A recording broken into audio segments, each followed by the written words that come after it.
Hello everyone, मातृभाषा channel में आपका स्वागत है। मैं बबीता डिमरी। हम पढ़ रहे हैं हिंदी व्याकरण का क्रैश कोर्स, जिसमें हमने लेसन 5 में वर्ण विचार के बारे में पढ़ा था कि वर्ण विचार किसे कहते हैं, और हमने अंत में जाना था कि वर्ण के दो भेद हैं, स्वर तथा व्यंजन। हमने जाना था कि स्वरों की संख्या 11 है और व्यंजनों को हमने कुछ वर्गों में विभाजित किया था। आज हम स्वर पर विस्तृत चर्चा करेंगे कि स्वर किसे कहते हैं, स्वर के कितने भेद होते हैं। तो आइए शुरू करते हैं। स्वर यानी वोवल्स, स्वर यानी वोवल्स किसे कहते हैं, परिभाषा के आधार पर जानते हैं। सबसे पहले, जिन ध्वनियों के उच्चारण में श्वास वायु बिना किसी रुकावट के बाहर निकलती है उसे स्वर कहते हैं। परिभाषा थोड़ा मुश्किल लगती है, लेकिन इससे मैं सरल भाषा में समझाती हूँ कि जिन ध्वनियों के उच्चारण में, ध्वनियाँ मैंने बताया था जो भी हम मुख से आवाज़ निकालते हैं वो क्या है, ध्वनियाँ हैं। तो जिन ध्वनियों के उच्चारण में श्वास वायु यानी हमारी जो सांसें हैं वो बिना किसी रुकावट के, यानी मुंह के अंदर वो बिना किसी रुकावट के सीधे आसानी से बाहर निकलती है, उसे हम स्वर कहते हैं। स्वरों की संख्या मैंने आपको बताई थी कितनी है, 11, और मात्राओं के आधार पर 10 है। ठीक है, तो अब जानते हैं इन स्वरों के कितने भेद हैं। स्वरों के कितने भेद हैं, कितने प्रकार हैं, 3 प्रकार हैं। कौन कौन से? पहला है ह्रस्व स्वर, दूसरा है दीर्घ स्वर और तीसरा है प्लुत स्वर। ह्रस्व स्वर किसे कहते हैं? जिस स्वर के उच्चारण में सबसे कम समय लगता है, जिस स्वर के उच्चारण बोलने में हमें सबसे कम समय लगता है उसे हम क्या कहते हैं, ह्रस्व स्वर कहते हैं। वो कौन कौन है? यहाँ पर हम याद रखना सिर्फ और सिर्फ 11 स्वरों की चर्चा करें। यहाँ पे आप व्यंजन को बिल्कुल भूल जाइए, व्यंजन के बारे में यहाँ पे बात नहीं की जा रही है। यहाँ पे जो हम 11 स्वर हैं उनके बारे में विचार कर रहे हैं। तो उन 11 स्वरों में से जो ह्रस्व स्वर है उनके अंतर्गत कौन कौन से आते हैं? अ, ई, उ और री। अ, छोटा ई, उ और री, ये क्या है, ह्रस्व स्वर है। इनके उच्चारण में सबसे कम समय लगता है, उसे ह्रस्व स्वर कहते हैं। दूसरा है दीर्घ स्वर। दीर्घ स्वर में ह्रस्व स्वर से दुगना समय लगता है, यानी जितना हम ह्रस्व स्वर में कम समय लगता है उससे जस्ट डबल समय किसमें लगता है, दीर्घ स्वर में।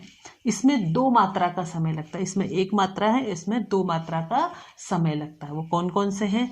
आ, बड़ा ई, उ, बड़ा उ, ए, हाई ओ और आओ। ये क्या है, हमारे दीर्घ स्वर हैं। अब है हमारा तीसरा प्लुत स्वर, जिसका आज की डेट में मतलब ना के बराबर प्रयोग होता है। इसमें 3 मात्रा का समय लगता है, लेकिन होंगे ये स्वर। ये सारे के सारे क्या हैं, स्वर है। जैसे आपने सुना होगा ओम। ओम का जब हम उच्चारण करते हैं तो इसमें 3 मात्रा का समय लगता है और इसमें तीनों ही स्वर होते हैं।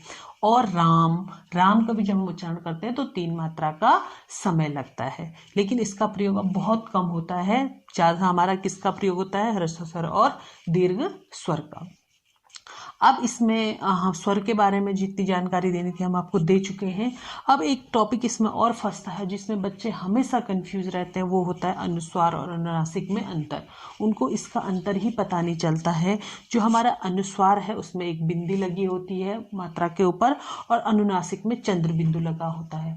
तो इन दोनों का उच्चारण बिल्कुल अलग अलग है, इन दोनों का प्रयोग बिल्कुल अलग अलग है।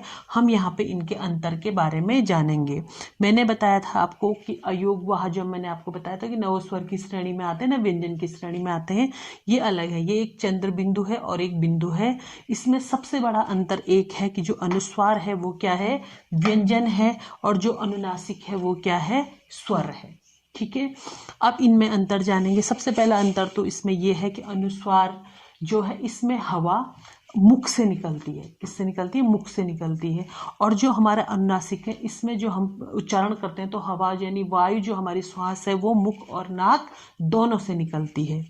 देखिए, इसमें एक छोटा सा एक आपको उदाहरण दे रही हूँ जिससे आप समझ पाएंगे कि इन दोनों का उच्चारण का अंतर कितना ज़्यादा है। यहाँ पे हमने अनुस्वार में देखा कि एक हंस शब्द हमने लिखा और हंस के ऊपर हमने एक बिंदु लगा दी जो अनुस्वार की मात्रा है, और इस हंस का अर्थ बनता है एक पक्षी। जो हम हंस के बारे में जानते हैं, एक पक्षी है। और दूसरा हमने इसमें अनुनासिक लगा दिया तो यहाँ पे हंस हो गया, हंस। हंस क्या हो गया, हंस का अर्थ होता है हंसना। तो देख लीजिए कि एक ही मात्रा के अंतर से शब्दों का अर्थ ही बदल गया है। समझ गए होंगे आप कि अनुस्वार और अनुनासिक में अंतर है और आपको इनकी मात्राओं का ध्यान रखना है कि किसमें कौन सी मात्रा लगी हुई है, कौन सा व्यंजन है और कौन सा स्वर है। तो हमने अभी स्वर के बारे में पढ़ा। ये जो 11 स्वर हैं वो क्या, कैसे वो स्वर बनते हैं, उनके कितने भेद हैं, उनके क्या क्या अंतर हैं और उन अनुस्वार और अनुनासिक में क्या क्या अंतर है। आशा है आपने इसको ध्यानपूर्वक पढ़ा होगा। अगली वीडियो में हम व्यंजन पर चर्चा करेंगे। धन्यवाद।